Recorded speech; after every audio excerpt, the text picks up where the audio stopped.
You ask Tiger to solve. This deals with linear equations with one unknown. The final result is x equals 28.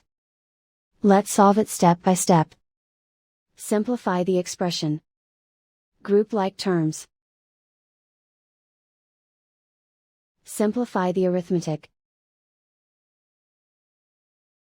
Group all constants on the right side of the equation.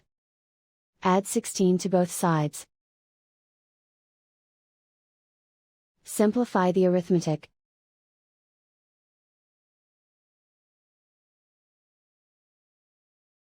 Isolate the x. Divide both sides by 7. Simplify the fraction. Find the greatest common factor of the numerator and denominator. Factor out and cancel the greatest common factor. And so the final result is x equals 28.